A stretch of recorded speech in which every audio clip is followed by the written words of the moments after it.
There were 3 empty chairs at the kitchen table. One for her, one for him, and one for the truth. I didn't sit in any of them. I just stood by the window, holding the envelope with shaking fingers, replaying the voice message over and over in my mind. And I'll be back before 2. Just keep the seat warm for me. Love you. Don't tell Will. That name. Mine. Spoken like a joke. Not, don't tell my husband. Not, don't tell Wilton. Just, Will. Like I was the dog she forgot to feed. She was due home any minute. Lunch date, she said. Her texts had used air quotes. Literally. Going on a lunch date, with an old friend smirking face, nothing serious. That emoji. I'd stared at it for too long, trying to make it mean less than it did. But I wasn't guessing anymore. Not after what I'd found in the garage. It was all supposed to be innocent. I was just fixing a loose panel behind her painting supplies. I was helping, and then I saw it. Her project box. A dusty black shoebox she used for storing brushes and rags. But it wasn't brushes this time. It was receipts. Dozens of them. 2 glasses of wine. Double entrees. Room service. All billed to the same name, M. Delano. I didn't know any M. Delano, but I sure as hell knew who she was. That box had been hiding under our roof like a loaded gun, and I finally pulled the trigger. So I printed it all out, laid it flat on the kitchen table. Receipts. Text screenshots. That photo of them at a winery I never knew she visited. His hand on her waist, her eyes doing that sparkle thing I hadn't seen in months. And in the middle of it all, her wedding ring. Mine. Side by side. Cold metal and colder betrayal. Then I waited. 2:06 p.m. Her car pulled in. 2:08. The door creaked. She was humming. I didn't say a word. I didn't even turn to look at her. I just stared out the window at the tree in our backyard that was missing a branch since last storm season. And behind me, I heard her footsteps stop. Then nothing. Just stillness. Then one breath. Sharp. Ragged. A gasp. And I knew she had seen it. The table. The chairs. The proof. The end. I still didn't move. I just said 5 words. So, how was your lunch? She didn't answer right away. I heard the soft flutter of papers as she moved closer to the table, probably scanning each page like it was in another language. I could practically feel the panic seeping out of her pores. Her breathing shifted. Short, sharp, uneven. Then, her voice, brittle and childlike, finally broke the silence. Where did you get all this? I turned, slowly. Met her eyes. She looked smaller than usual. That glowing confidence she came home with minutes ago had completely vanished, replaced by a pale face and trembling lips. Her arms were still half raised, like she couldn't decide whether to defend herself or pretend to faint. I fixed the panel in the garage. I said quietly, still not moving closer. Your little black box was behind it. Guess it didn't want to stay hidden anymore. Her mouth opened, but no words came. Just a whisper of air. Then she finally stepped back from the table like the documents might catch fire. I didn't mean to, Wilton. I swear, it's not what it looks like. Don't lie. Not now. I didn't raise my voice. That was the worst part for her, I think. I didn't give her a scene. Just stillness. The kind of stillness that says, I'm done. She tried again. It was just, Michael and I. We were. It was never supposed to get that far. There it was. Michael. She froze. She realized she'd said the name. Out loud. Without thinking. Like it had been aching to crawl out of her mouth. I stepped forward just once and asked calmly. So it was Michael Delano? The guy from your PDA fundraiser? The one who sent you flowers when his kid broke her arm and you helped organize the gift basket? That Michael? Her eyes darted around the room, like maybe someone else would walk in and interrupt this scene. Maybe she hoped this was a dream, or that she could still charm her way out of it. I didn't plan it, Will, she said, voice cracking. I didn't go looking for. For what? I asked. For a man who made you feel alive? For a hotel that smelled like peppermint lotion and secrecy? For a lunch date that came with a lie and dessert? Silence again. Just the sound of the neighbor's lawnmower starting up outside like the world was oblivious to the quiet war inside our house. I was lonely, she said finally, folding her arms. You were always tired. Always stressed. Always working. We stopped touching. We stopped laughing. It felt like we were just roommates. My jaw clenched. I nodded once. That part. That I believed. But that didn't make what she did right. It just made it understandable. And understanding something doesn't mean you have to forgive it. So instead of telling me, I said, You chose to build a second life behind a wall of lies and call it self-care. She looked at the table again. The wedding rings in the center. The trip receipts. The single line I had written in red pen across the final printed message. Was it worth it?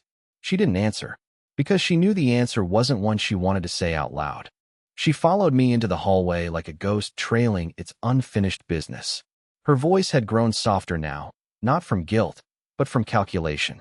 I could sense she was trying to gauge the damage, trying to figure out if she could still salvage the narrative. Maybe twist this into something mutual, something forgivable. But the truth had already taken root. It was growing inside me like a splintered tree, and no amount of crying or explanations could make me unsee what I had seen. The hotel receipt had no room number listed, but the date did everything I needed it to. That same day, I'd come home early with a bottle of wine and a rare Friday off. She said she had a district meeting at the school board office and would be gone late. I remembered standing in the kitchen back then, wine sweating on the counter, 2 glasses waiting, while I ordered Thai takeout I never touched. She didn't get home until almost 10. Her excuse was traffic and some delayed report they had to finish. That night, she showered immediately. She kissed me lightly and said she had a headache.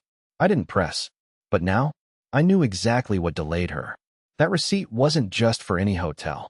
It was for the Briarwood, a boutique, overly romantic place outside town we'd stayed in once on our anniversary, back when we used to believe in things like forever. I hadn't been back since, but they'd renovated, apparently. Their logo was different now, sleeker, cold, and yet I went there. Yesterday, I told the manager I was looking to reserve a block of rooms for a family reunion. I asked for a tour, played polite, fake chuckled at their bad jokes. And then, while they stepped away to grab a brochure, I slipped behind the desk and snapped a photo of the guest registry from last month. Room 204. Michael Delano. 1 guest listed, but I recognized her handwriting in the signature line next to his. She'd signed in under his name. The same cursive loops. The same little heart dotting the I in Delano. When I got back home, I didn't cry. I didn't scream. I just sat on the edge of the bed and stared at the floor. It wasn't the sex that gutted me. It was the effort, the planning, the lies told so casually, layered like insulation between her and the truth. Now, as she stood across from me in the hallway, clutching her elbows like she was trying to hold herself together, I asked the question I never thought I'd have to ask anyone I loved. How long? She blinked. Will. No. I said, sharper this time. Don't soften it. Don't delay. How long? She looked down. Her mouth trembled. Since February, she whispered. I closed my eyes. 7 months. 7 months of secrets. 7 months of kisses meant for someone else. 7 months where I was making dinners, paying bills, brushing her hair from her eyes, while she was carving out whole afternoons to play pretend in hotel rooms I didn't even know she remembered. It wasn't just betrayal. It was erasure. I never wanted to hurt you, she added, tears finally spilling. It just got away from me. Like a stray dog? I muttered. Like some clumsy little accident that kept happening every other week. She said nothing. Just stood there, crying silently like she was the one whose world had been shattered. And that's when it hit me. She was crying, yes. But not because she was sorry. She was crying because she got caught. I didn't talk to her the next morning. I didn't even look at her. She lingered in the doorway like a guilty shadow while I brewed my coffee and packed a bag. I told her I'd be at my brother's for a few days, which was a lie, but lies didn't feel so sacred anymore. She tried to speak, but I held up a single finger, not to silence her, to signal that I was officially done listening.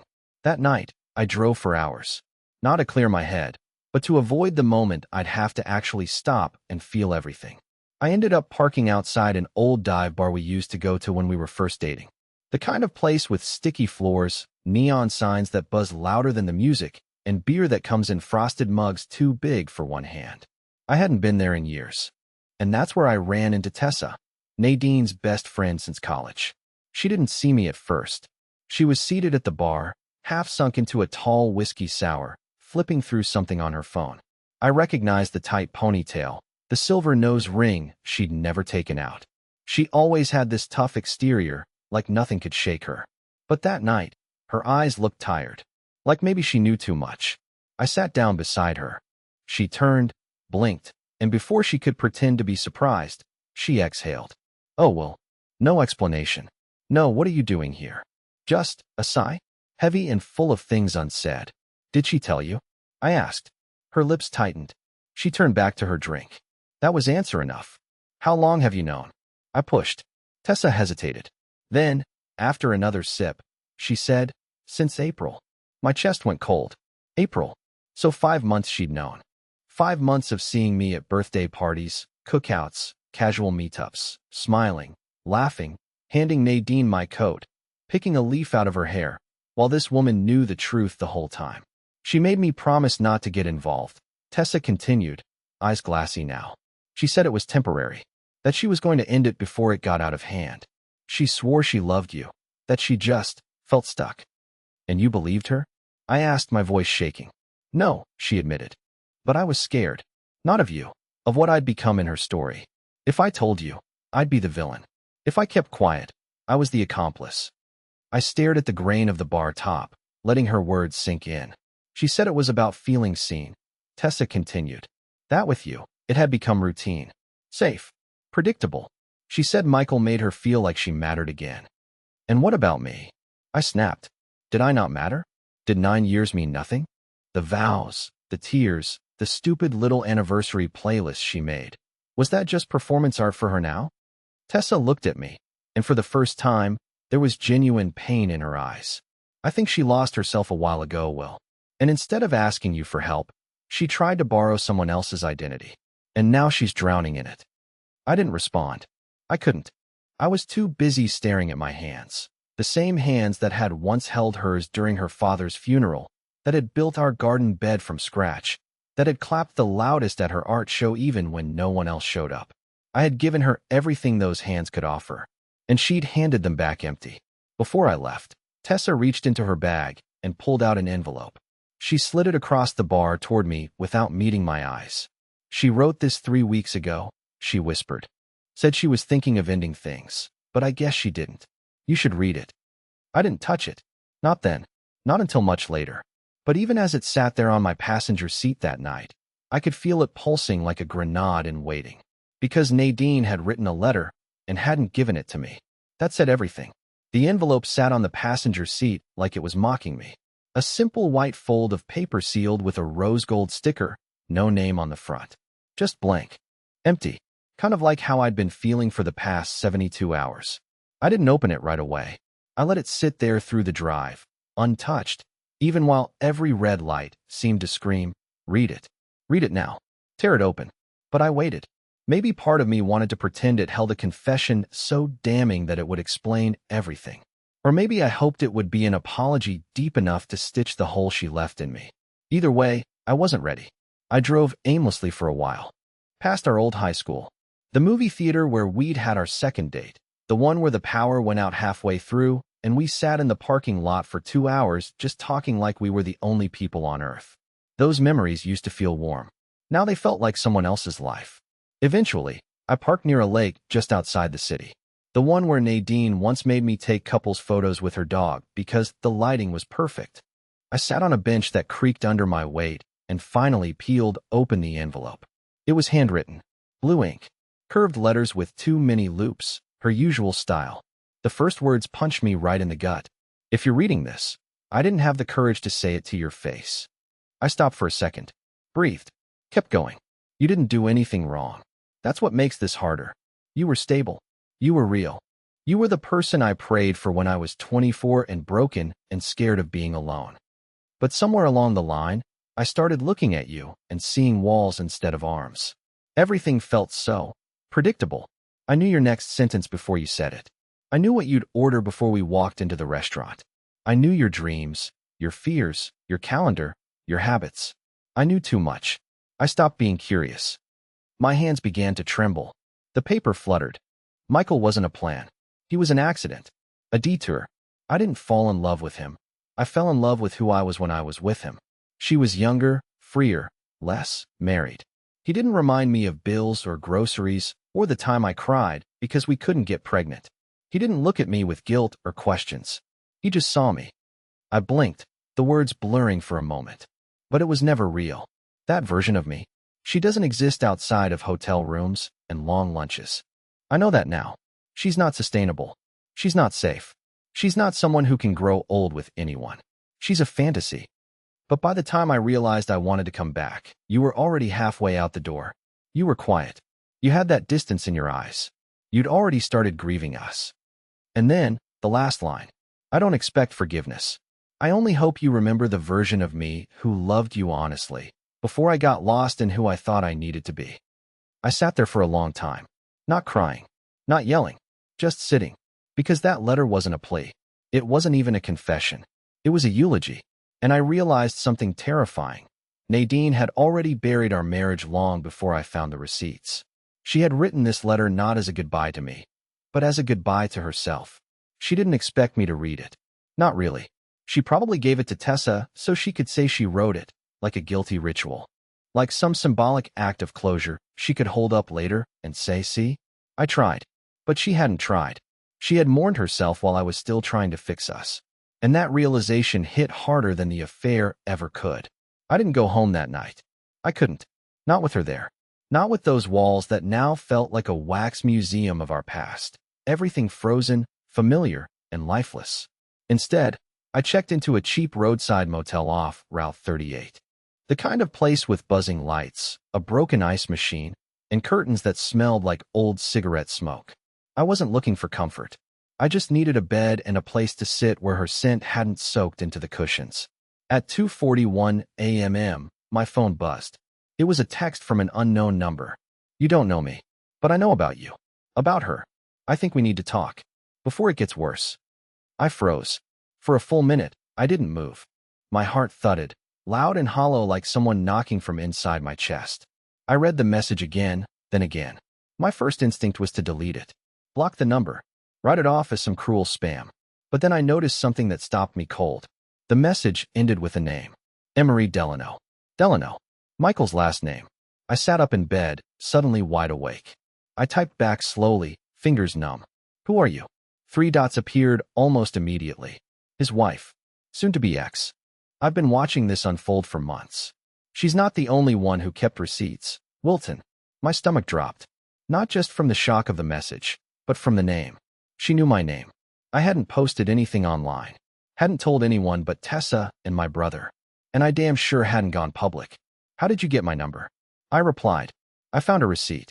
Your number was listed on an emergency contact form for a reservation. She must have reused an old template. I've been waiting for the right moment to reach out. There was a long pause. I stared at the screen until my eyes hurt. He told me you were just some boring husband. Said you wouldn't even notice. Said you were weak. Said she was trapped with a wet towel of a man. I wanted to believe he was exaggerating. But I saw your picture in her camera roll.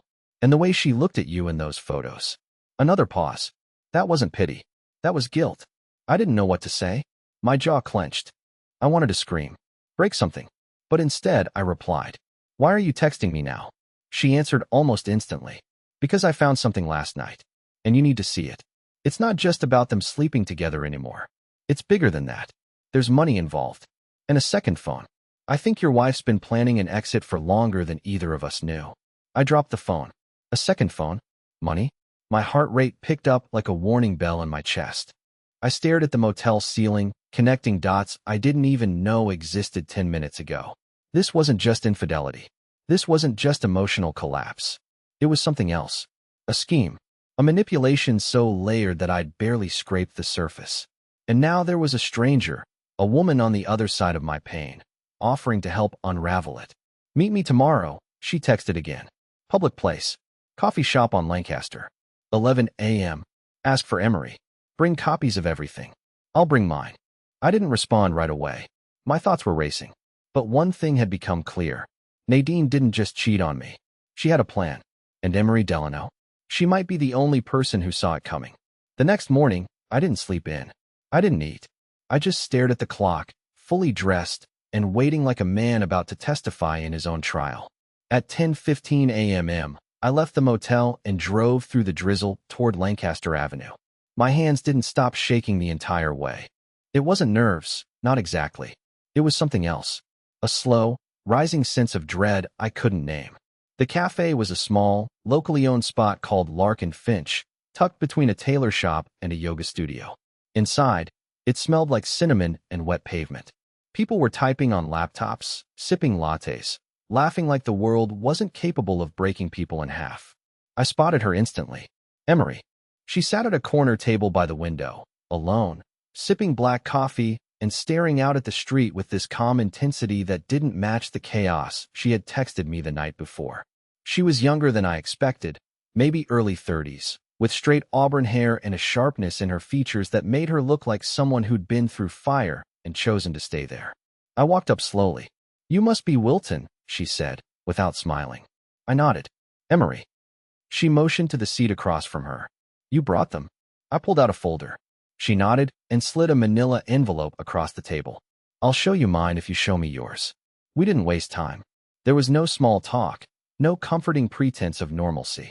Just facts, lined up like dominoes. Inside her envelope were photocopies of emails. Not between Nadine and Michael, but between Nadine and someone named G. Sutherland.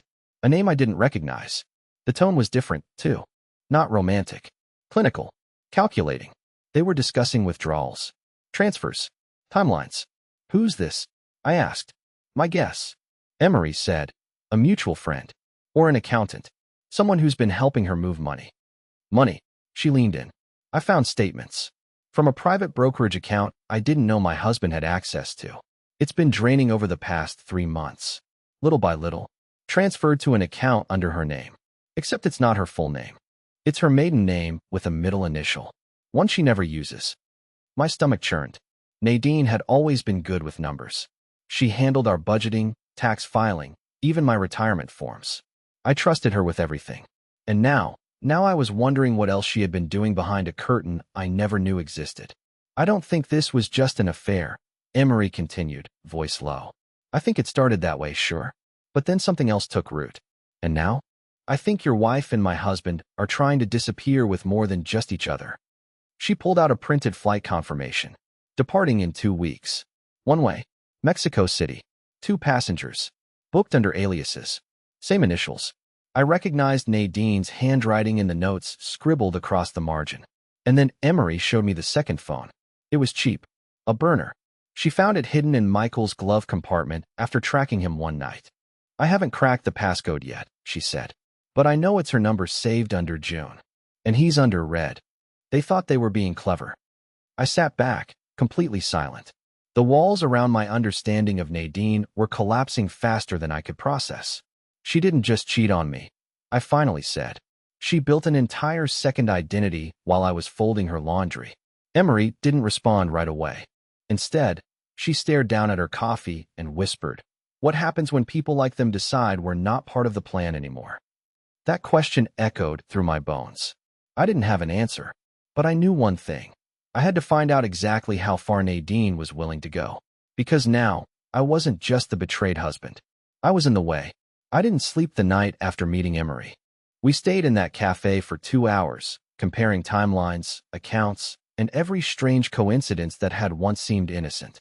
The affair was real, yes, but it had evolved into something more structured, more deliberate, and in some ways, more dangerous. Nadine and Michael weren't just cheating spouses. They were strategic, careful, planning a future built on lies and financial deceit. But they'd made one critical mistake. They underestimated me. They thought I would sit in my sadness. Maybe throw a fit, cry, beg, rage. Maybe I'd destroy myself in the process, drink, spiral, fade into the background of their bold new chapter like a footnote in their origin story. They were wrong. I spent the next 3 days consulting a lawyer, not for a screaming match or dramatic lawsuit, but for something cleaner, smarter. I froze our joint accounts, pulled my retirement funds into a new portfolio, disentangled every legal tether she had to my finances. I sold the stocks I'd let her manage. I transferred the deed to the house, a house she never once contributed to, into a protected trust my grandfather had set up decades ago. Her name vanished from every document within 72 hours. And then I made one last call. To a detective. Private. Discreet. Professional. He had one job. Confirm whether Nadine was planning to disappear. He didn't even flinch when I told him why.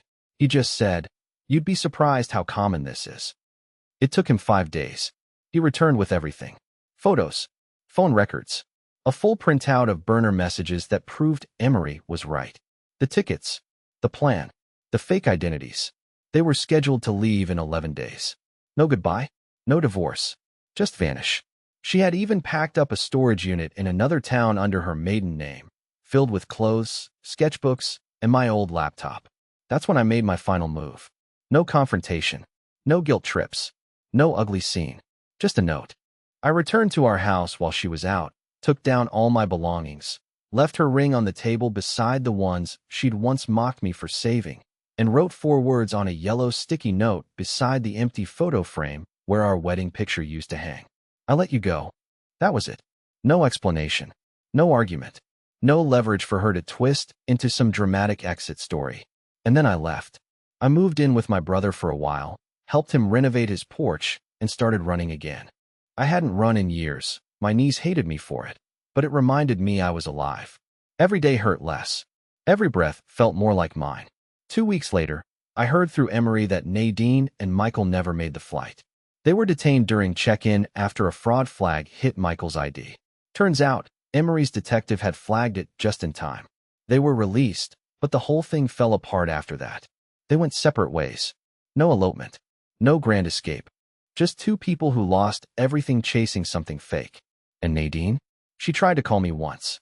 I let it ring. I didn't need her voice to finish this story. Because for the first time in years, my life was mine again. I no longer woke up wondering what she was hiding. I didn't walk on eggshells.